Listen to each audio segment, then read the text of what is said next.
Oase Rohani Katolik yang terkasih, apa kabar Anda semua? Saya berharap Anda semua dalam keadaan sehat dan damai sejahtera. Senang sekali saya, Angela Puri, dapat mengunjungi Anda dalam acara Oase Rohani Katolik edisi hari ini. Telah hadir bersama saya narasumber kita yaitu Romo Stefanus Hari Yudanto PR yang akrab kita sapa beliau dengan Romo Hari. Bagaimana kabarnya Romo Hari? Iya, terima kasih Mbak Puri. Kabar saya baik, sehat, dan bersuka cita bersama dengan Anda semua, sahabat Oasa Rohani Katolik yang terkasih. Terima kasih. Sahabat Oase Rohani Katolik yang terkasih, sebelum kita mulai acara kita, mari kita berdoa, doa pembukaan terlebih dahulu yang akan dipimpin oleh Romo Hari. Iya, baik, mari saudari, saudara, Bapak, Ibu semua, kita siapkan hati kita berdoa. Dalam nama Bapa dan Putra dan Roh Kudus, amin. Bapa yang makasih, kami bersyukur atas berkat, kasih, dan karuniamu untuk kami semua. Pada kesempatan kali ini, bukalah hati, pikiran, dan budi kami untuk mendengarkan sabdamu dan merenungkannya. Semoga Engkau senantiasa membantu kami semua untuk menjadi pelaku firman-Mu, untuk setia, dan menjalankan sabdamu dalam kehidupan kami sehari-hari. Bantulah kami ya Tuhan dalam mewartakan Injilmu sebagaimana Paulus yang dengan setia dan tekun untuk mewartakan Injilmu dimanapun kami berada. Semua doa ini kami persembahkan ke dalam tangan-Mu dengan pengantaran Yesus Kristus Tuhan dan pengantara kami. Amin. Um, Dalam nama Bapa dan Putra dan Roh Kudus. Amin. Sahabat Oase Rohani Katolik yang terkasih, pada hari ini saya akan membacakan bacaan dari Kisah Para Rasul bab 22 ayat 30 dilanjutkan dengan bab 23 ayat 6 sampai 11. Setelah Paulus ditangkap di kota Yerusalem, kepala pasukan ingin mengetahui dengan teliti apa yang dituduhkan orang-orang Yahudi kepada Paulus. Karena itu, ia menyuruh mengambil Paulus dari penjara dan memerintahkan supaya imam-imam kepala dan seluruh mahkamah agama berkumpul. Lalu ia membawa Paulus dari markas dan menghadapkannya kepada mereka. Paulus tahu bahwa sebagian dari mereka itu termasuk golongan orang Saduki dan sebagian termasuk golongan orang Farisi. Oleh karena itu, ia berseru dalam mahkamah agama itu, katanya, "Hai saudara-saudaraku, aku adalah orang Farisi, keturunan orang Farisi. Aku dihadapkan ke mahkamah ini karena aku mengharap kebangkitan orang mati." Ketika Paulus berkata demikian, timbullah perpecahan antara orang-orang Farisi dan orang-orang Saduki, dan terbagi-bagilah orang banyak itu. Sebab orang-orang Saduki mengatakan bahwa tidak ada kebangkitan dan tidak ada malaikat atau roh. Tetapi orang-orang Farisi mengakui kedua-duanya. Maka terjadilah keributan besar. Beberapa ahli Taurat dari golongan Farisi tampil ke depan dan membantah dengan keras, katanya, "Kami sama sekali tidak menemukan sesuatu yang salah pada orang ini. Barangkali ada roh atau malaikat yang telah berbicara kepadanya." Maka terjadilah perpecahan besar sehingga kepala pasukan takut kalau-kalau mereka akan mengoyak-ngoyak Paulus. Karena itu, ia memerintahkan pasukan supaya turun ke bawah dan mengambil Paulus dari tengah-tengah mereka, lalu membawanya ke markas. Pada malam berikutnya, Tuhan datang berdiri di sisi Paulus dan berkata kepadanya, "Kuatkanlah hatimu, sebab sebagaimana engkau dengan berani telah bersaksi tentang aku di Yerusalem, demikian jugalah hendaknya engkau pergi bersaksi di Roma." Demikianlah sabda Tuhan. Syukur kepada Allah. Mazmur tanggapan dengan refren. Jagalah aku ya Tuhan, sebab padamu aku berlindung. Jagalah aku ya Tuhan, sebab padamu aku berlindung. Jagalah aku ya Tuhan, sebab padamu aku berlindung. Aku berkata kepada Tuhan, Engkaulah Tuhanku. Ya Tuhan, Engkaulah bagian warisan dan pialaku. Engkau sendirilah yang meneguhkan bagian yang diundikan kepadaku. Jagalah aku ya Tuhan, sebab padamu aku berlindung. Aku memuji Tuhan yang telah memberi nasihat kepadaku. Pada waktu malam, aku diajar oleh hati nurani. Aku senantiasa memandang kepada Tuhan, karena Ia berdiri di sebelah kananku. Aku tidak goyah. Jagalah aku ya Tuhan, sebab padamu aku berlindung. Sebab itu hatiku bersukacita dan jiwaku bersorak-sorai, dan tubuhku akan diam dengan tentram. Sebab Engkau tidak menyerahkan aku ke dunia orang mati, dan tidak membiarkan orang kudusmu melihat kebinasaan. Jagalah aku ya Tuhan, sebab padamu aku berlindung. Sahabat oase rohani Katolik yang terkasih, mari kita siapkan hati untuk bacaan Injil. Aleluya, aleluya. Haleluya, haleluya.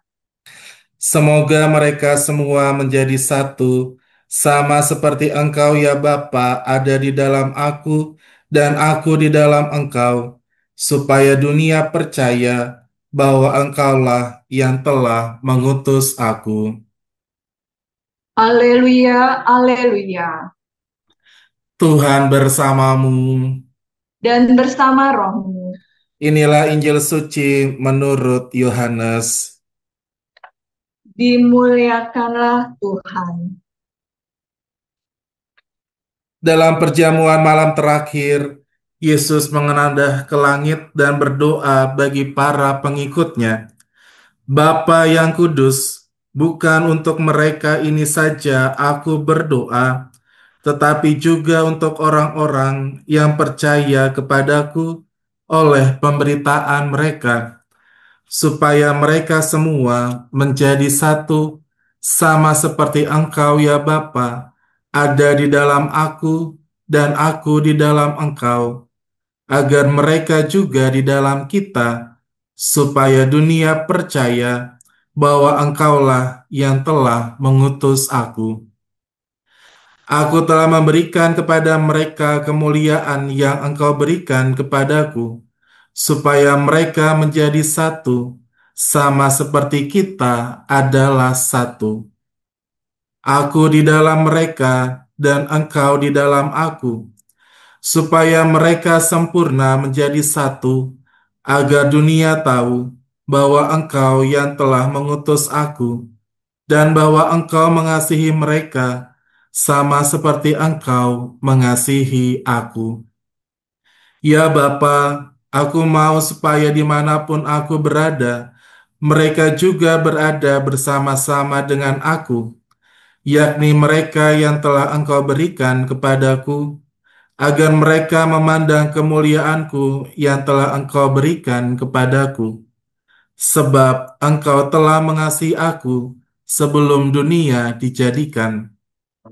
Ya Bapa yang adil, memang dunia tidak mengenal Engkau, tetapi aku mengenal Engkau, dan mereka ini tahu bahwa Engkaulah yang telah mengutus aku. Dan aku telah memberitahukan namamu kepada mereka, dan aku akan memberitahukannya, supaya kasih yang mereka berikan kepadaku ada di dalam mereka, dan aku di dalam mereka. Demikianlah sabda Tuhan. Terpujilah Kristus. Sahabat oase rohani Katolik yang terkasih, mari kita dengarkan bersama permenungan yang akan disampaikan oleh Romo Hari. Ya, Romo Hari, pada kesempatan hari ini, permenungan apakah yang Romo ingin sampaikan? Iya, baik. Mbak Puri dan sahabat Oasa Rohani Katolik yang terkasih, hari ini kita mau merenungkan satu tema atau pokok besar, yaitu mengenai kesatuan. Ya, saya membagi menjadi dua bagian. Ya, kita yang pertama belajar dari bacaan pertama dari kisah para rasul. Ya, tentu kita semua sebagai para pelayan Tuhan, entah ketika kita sebagai pengurus di paroki, dewan paroki, atau mungkin Bapak dan Ibu, saudari-saudara ada yang menjadi ketua lingkungan, atau di komunitas kategorial, atau pernah setidaknya menjadi panitia, ya. Tentu dalam perjalanan pelayanan kita, acap kali kita menghadapi aneka tantangan, ya. Maka kita juga belajar hari ini bagaimana Paulus juga dalam mewartakan Injil menerima tantangan dan juga penolakan yang dihadapi. Kita lihat bahwa Paulus pada saat itu ditangkap dan dipenjara. Karena apa? Mau mewartakan kabar baik, tetapi orang-orang saat itu belum menerima apa yang dikatakan oleh Paulus. Ya, maka tadi kita lihat bahwa ada terjadi perpecahan besar. Ya, maka Paulus saat itu mau menyatukan dan seringkali banyak orang yang belum bisa menangkap apa yang mau diwartakan oleh Paulus. Bahkan dalam perikop sebelumnya, Paulus itu dikatakan bahwa tidak layak untuk dibiarkan hidup dan enyahkanlah saja dia. Ya, sampai sebegitu merasakan penolakan dan sampai di penjara itu kan suatu situasi ya kalau kita rasa-rasa psikologisnya Paulus pasti nggak enak ya. Tetapi kita belajar bahwa Paulus tidak diam di situ saja, tetapi tetap mewartakan apa yang mau dia sampaikan kepada orang-orang saat itu. Maka tentu kita baik merenungkan tentang pelayanan kita. Apabila mungkin kita pernah mengalami penolakan, aduh kok Romo saya ini mau melayani umat, kadang dikomplain gitu ya, kadang mungkin apa banyak hal yang mereka sampaikan ini dan itu sehingga mungkin saya pusing, belum lagi nanti harus ngurusin keluarga, belum nanti ngurusin umat di lingkungan gitu ya. Mungkin juga Mbak Puri pernah merasakan gitu ya. Mungkin aneka-aneka tantangan itu kalau kita tidak menyikapi dengan baik, ya kita akan apa ya istilahnya ngelokro atau mutung gitu ya. Ya udahlah saya nggak usah pelayanan lagi gitu ya. Tapi Paulus tidak demikian, ya sudah dipenjara, sudah ditolak, tapi tetap bagaimana dia memiliki semangat untuk tetap mewartakan Kristus, mewartakan kabar sukacita dimanapun ia berada. Ya, ini inspirasi yang pertama yang saya mau sampaikan, bagaimana kita diajak untuk tetap setia mewartakan Injil. Iya, baik Romo, ini kalau yang menarik buat saya ini adalah kata-kata Paulus pada saat dia harus menghadapi hal itu. Itu merupakan suatu kata-kata yang hebat kalau bagi saya ya, karena tidak mudah untuk mengatakan hal itu ya. Lalu Iya. apa yang kita butuhkan Romo sebagai saksi Kristus yang bisa mewartakan Injil seperti Paulus ini? Iya, iya, ini memang kan ada yang bilang bahwa, oh, Romo, apakah kita masih bisa mewartakan di dalam konteks zaman ini? Kayaknya tantangannya banyak gitu ya. Belum lagi kalau kita menghadapi situasi tantangan dunia, media sosial, belum lagi nanti kalau ada apa namanya kabar bohong, hoax dan sebagainya. Saya belajar dari Paulus yaitu tentang keberanian. Ya, keberanian dalam mewartakan Injil, tentu ini menjadi warna khas di mana kita sebagai murid Kristus. Dan jangan lupa bahwa hari ini kita juga merayakan peringatan wajib Santo Bonifacius, seorang uskup dan martir. Ya, maka saya menggunakan stola merah, artinya bagaimana kita diajak untuk menjadi martir-martir zaman sekarang. Ya, tentu jangan dibayangkan bahwa oh menjadi martir apakah harus disiksa dan lain sebagainya, tetapi belajar dari apa yang dapat kita lakukan dari tugas perutusan kita, ya. Misalnya bagaimana seorang bapak gitu ya yang bekerja, kemudian harus pagi-pagi bangun, terus harus naik kereta atau mungkin naik kendaraan. Nah, bagaimana mewartakan kabar gembira misalnya di kantor di saat mungkin situasi ya kita tahu ya bahwa tantangan misalnya korupsi gitu ya. Nah, kita berani nggak mewartakan apa Injil Tuhan dengan berani hidup jujur misalnya. Atau ketika kita ada dalam situasi-situasi terjepit gitu ya, apakah iman kita sungguh bertumbuh di saat mungkin ada godaan untuk menyerah gitu ya, dan apakah kita sungguh mampu bertahan dalam situasi yang sulit. Nah, tentu Mbak Puri ini menjadi situasi yang perlu kita refleksikan dari dalam diri kita, ya, bagaimana kabar baik ataupun juga Tuhan yang senantiasa hadir dalam hidup kita, senantiasa menyertai kita sampai akhir zaman. Maka Paulus pun juga mengalami hal demikian. Satu sikap dasar yang mungkin saya mau bagikan untuk permenungan kita adalah semangat keberanian untuk mewartakan Injil dimanapun kita berada, meskipun di tengah tantangan, godaan, ya yang seringkali kita hadapi. Iya, Romo. Lalu kira-kira apa ya yang membuat Paulus bisa bertahan ya? Hmm. Iya, menarik ya bahwa udah dicaci maki, sudah dimasukkan ke penjara, kemudian ditolak di mana-mana gitu ya. Tetapi terus tetap semangat memiliki keberanian. Kira-kira apa yang menjadi apa ya eh, kemampuan Paulus untuk tetap mewartakan Injil? Nah, saya belajar dari ayat yang ke-11. Nah, di situ eh, pada malam berikutnya Tuhan datang berdiri di sisi Paulus dan berkata, "Kuatkanlah hatimu, sebab sebagaimana engkau dengan berani telah bersaksi tentang aku di Yerusalem, demikian jugalah hendaknya engkau pergi bersaksi di Roma." Nah, ini kata-kata yang bagi saya menguatkan Paulus dan mungkin untuk kita semua. Saat situasi yang apa ya dunia yang tidak baik-baik saja atau dikala pelayanan kita mulai goyah atau merasa kita patah semangat, saya rasa perikop ini yang menguatkan kita semua. Tuhan mengatakan, "Kuatkanlah hatimu." Ya, coba kita benar-benar merenungkan di saat kita mendengar bahwa justru dalam situasi kegalauan gitu ya, atau mungkin situasi yang tadi ya, yang tidak baik-baik saja, Tuhan sungguh menguatkan hati kita dan sungguh memberikan kekuatan. Kata kuncinya adalah kedekatan Paulus dengan Yesus sendiri yang memberikan peneguhan.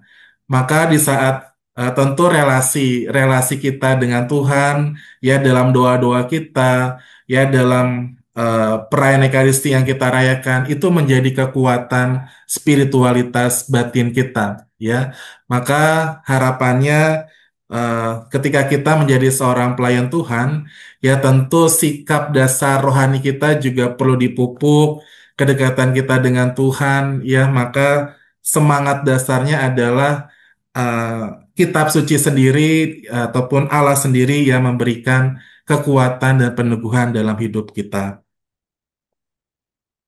Iya, baik Romo. Seperti yang tadi Romo sudah jelaskan, lalu kira-kira bagaimana ya Romo ya kalau misalnya kita dalam situasi yang agak mirip dengan Paulus, tetapi kalau di dalam pelayanan kita bertemu dengan saudara-saudari seiman ya, yang mereka Hmm. juga percaya akan Yesus juga.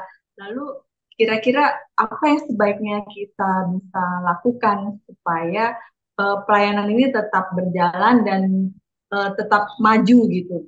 Baiknya bagaimana ya? Romo ada masukan atau saran?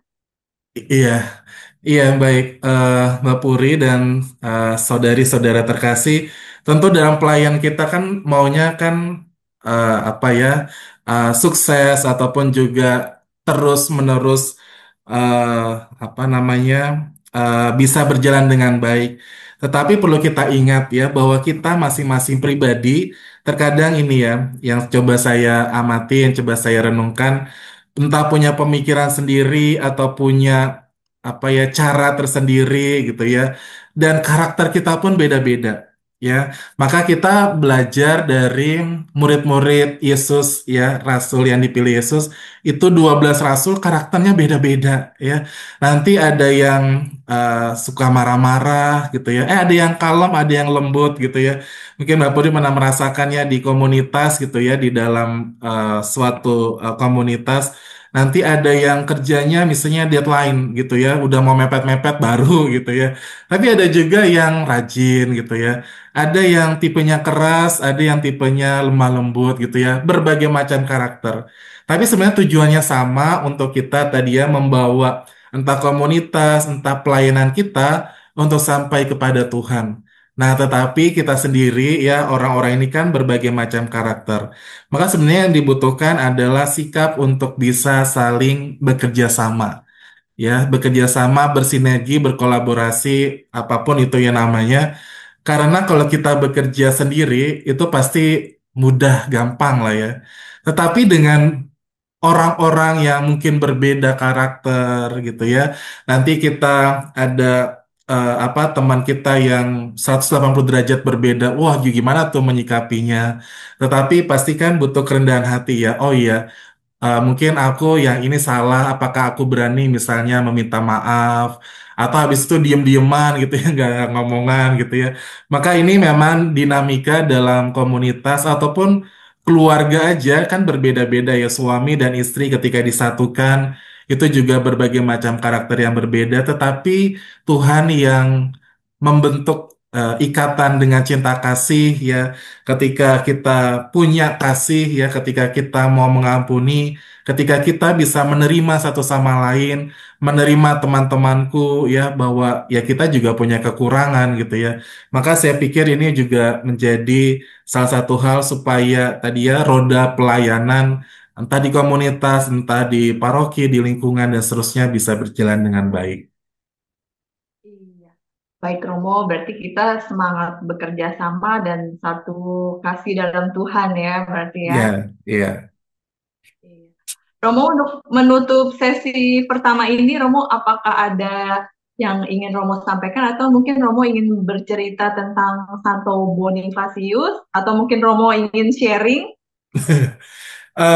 Sebenarnya saya tuh lagi merenung tentang kemartiran gitu ya. Saya terinspirasi eh, salah satu tulisan Bapak Suci Paus Fransiskus ya.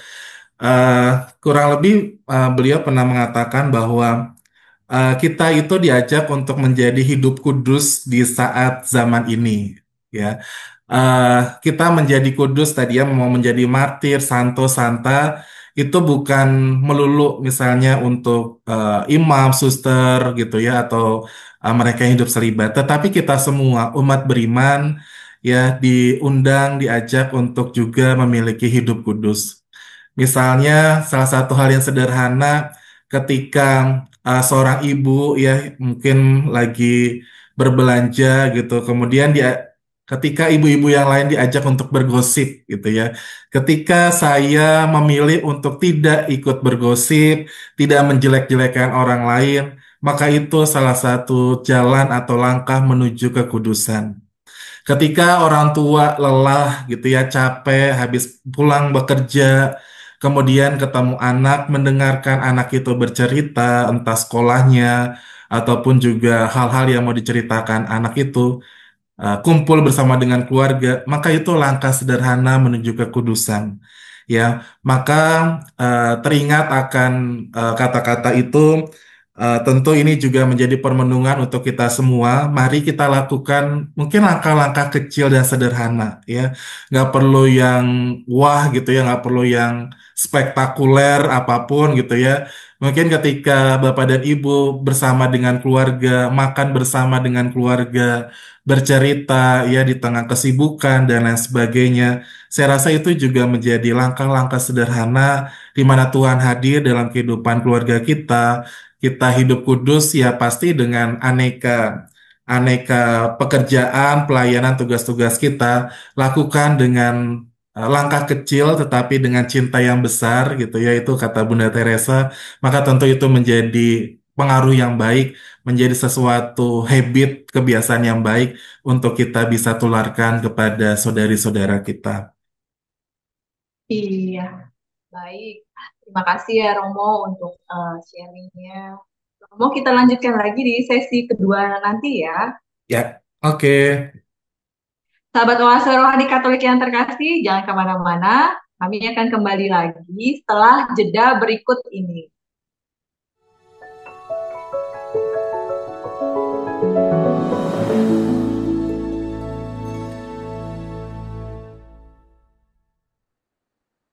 Sahabat Oase Rohani Katolik yang terkasih, terima kasih masih bersama kami di acara Oase Rohani Katolik edisi hari ini.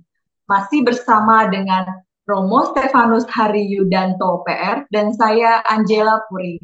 Bagi Anda yang ingin menyampaikan pertanyaan, kami persilakan untuk menghubungi kami di nomor HP 0881 0251 334 38 atau melalui alamat email kami di orkkaj2021@gmail.com.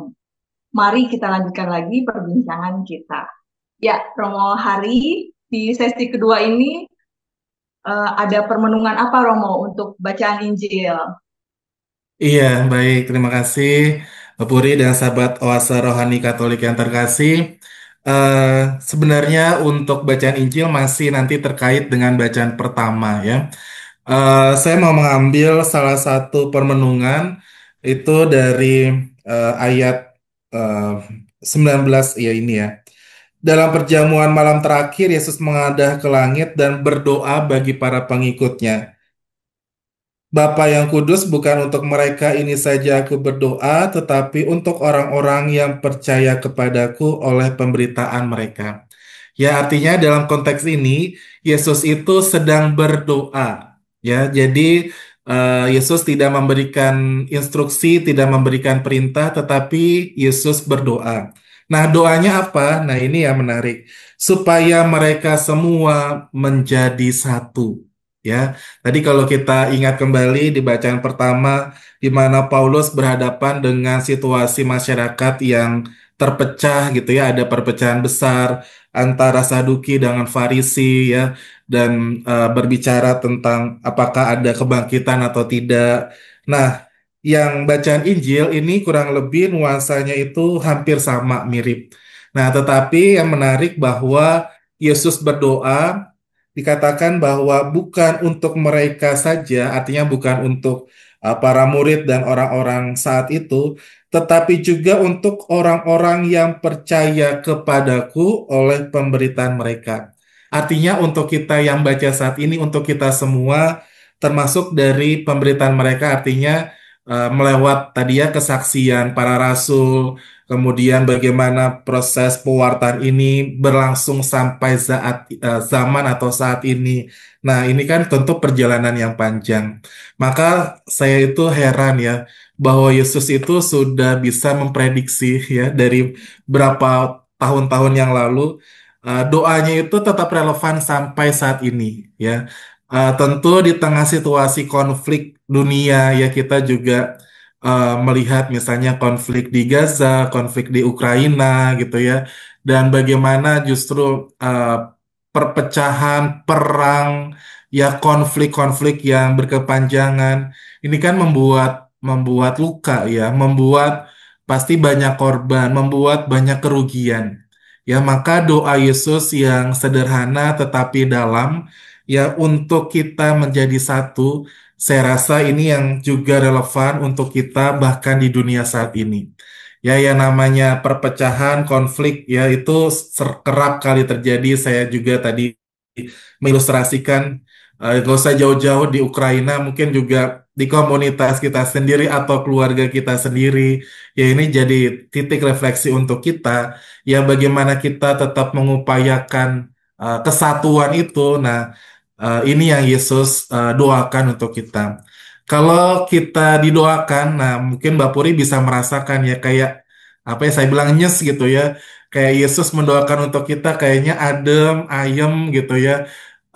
Mungkin kita yang relevan saat ini kayak kalau kita baca teks ini sangat-sangat mengena di hati kita. Mungkin ketika kita bergumul soal tadi ya konflik atau mungkin kita sedang apa namanya tidak tidak rukun atau tidak harmonis. Saya rasa ini menjadi teks yang sangat penting untuk kita mengupayakan kesatuan tadi. Lalu kira-kira apa ya Romo ya tantangan yang dihadapi untuk tetap bersatu? Iya, eh, dalam permenungan saya setidaknya baik dari bacaan pertama, kemudian juga saya coba merenung-renungkan gitu ya. Sikap ini ya, yang kerap kali sikap keras tadi ya. Keras itu artinya mau entah egois kita gitu ya, atau terkadang juga gengsi kita gitu ya. Wah, misalnya dalam dalam suatu konflik gitu ya, kayak kita nggak mau minta maaf dulu karena gengsi gitu ya. Kan lu yang salah gitu ya. Wah, kamu yang telah melakukan kesalahan gitu ya. Terus berkepanjangan.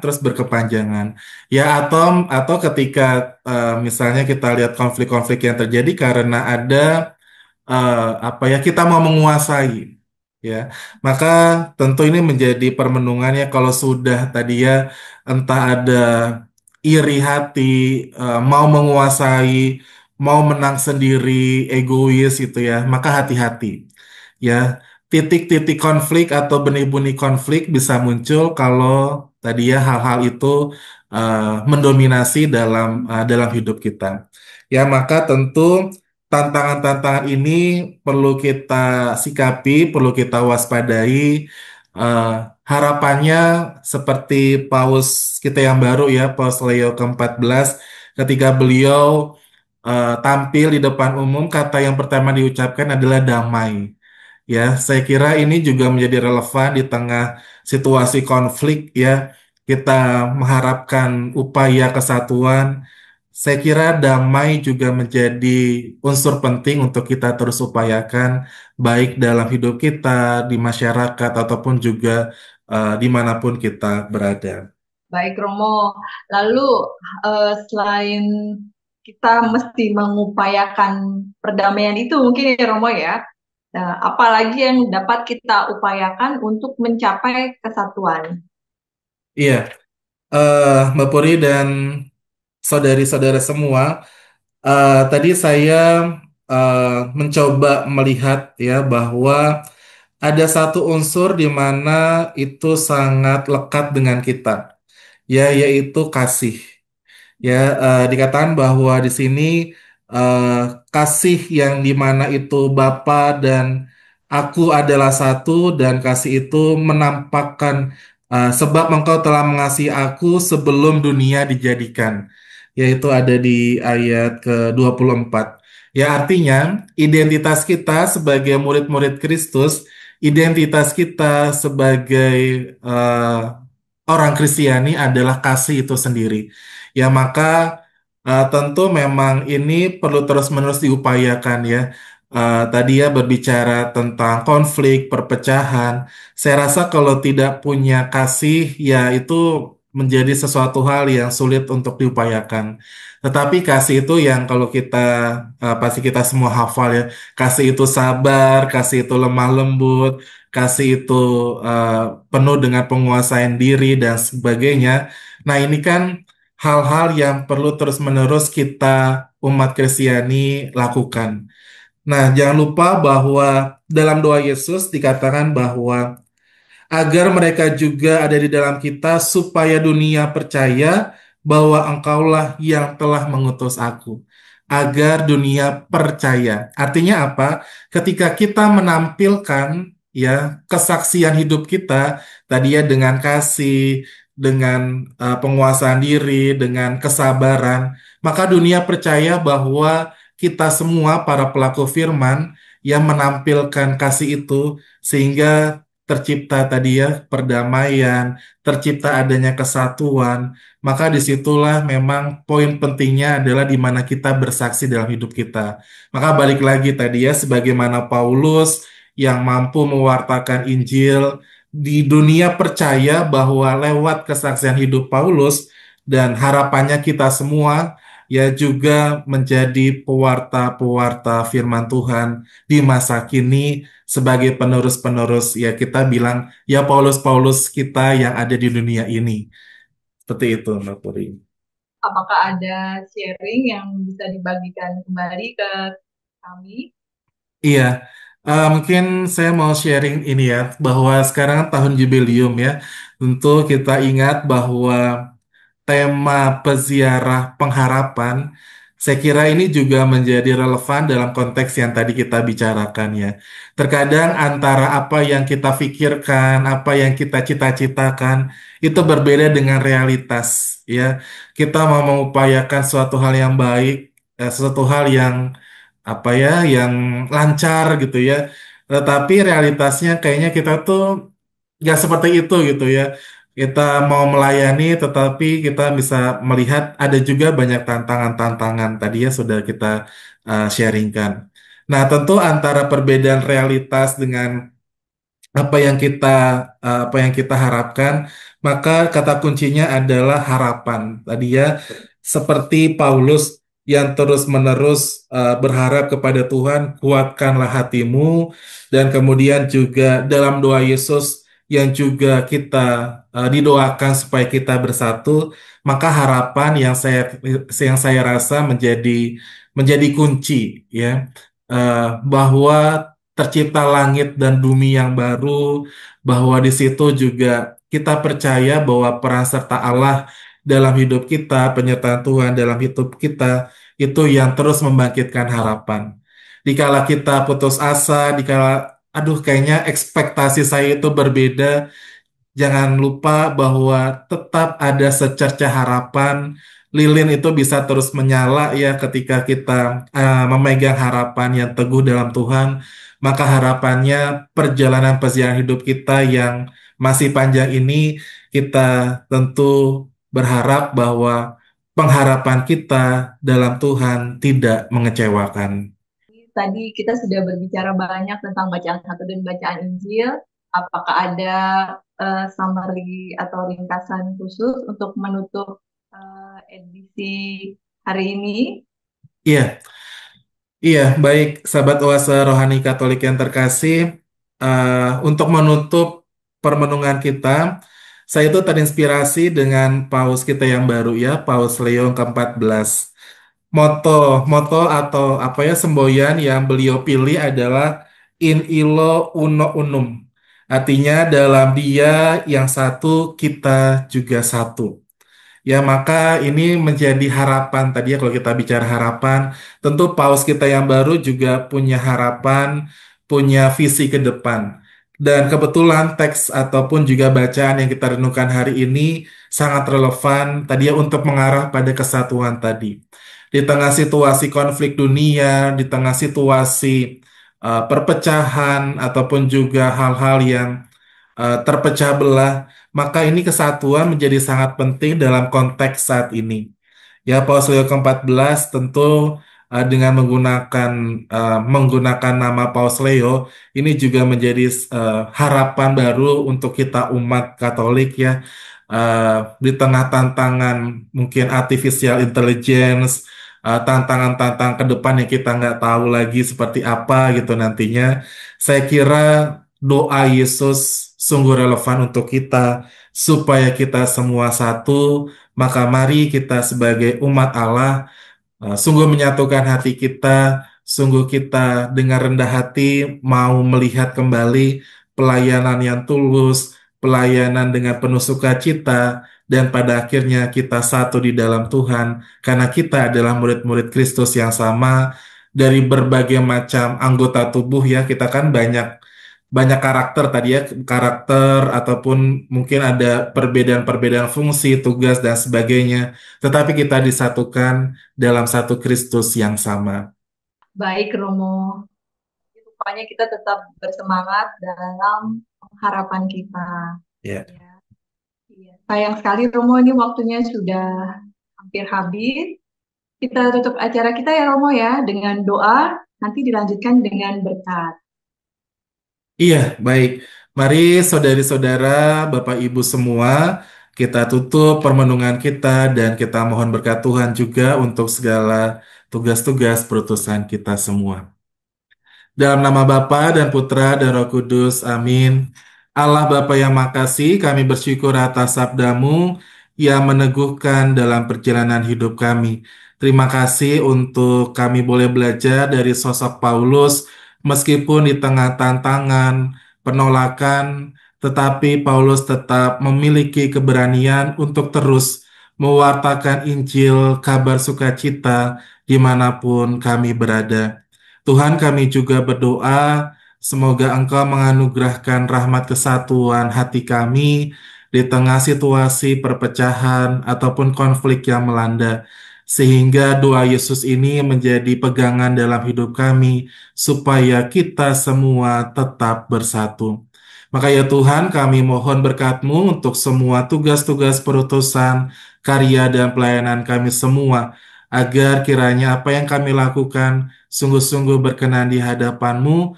Kami melakukan dengan penuh sukacita bersama dengan Engkau yang menyertai kami. Bunda Maria, sertailah kami selalu, dan semoga melalui doa Bunda Maria menyertai dalam hidup kami. Salam Maria, penuh rahmat Tuhan sertamu, terpujilah engkau di antara wanita, dan terpujilah buah tubuhmu Yesus. Santa Maria, Bunda Allah, doakanlah kami yang berdosa ini, sekarang dan waktu kami mati. Amin. Tuhan bersamamu. Dan bersama rohmu. Semoga Tuhan senantiasa memberkati dalam tugas-tugas perutusan, karya dan pelayanan kita untuk keluarga dan komunitas dimanapun kita berada, dengan berkat dan rahmat Allah yang Maha Kuasa, dalam nama Bapa dan Putra dan Roh Kudus. Amin. Terima kasih Romo Hari. Terima kasih. Sahabat Oase Rohani Katolik yang terkasih, demikian perbincangan kita kali ini. Semoga banyak manfaatnya bagi kita semua. Romo Stefanus Hari Yudanto PR, dan saya Angela Puri pamit undur diri dari ruang Anda. Kita akan berjumpa pada kesempatan berikutnya. Selamat melanjutkan aktivitas Anda. Tuhan memberkati. Terima kasih.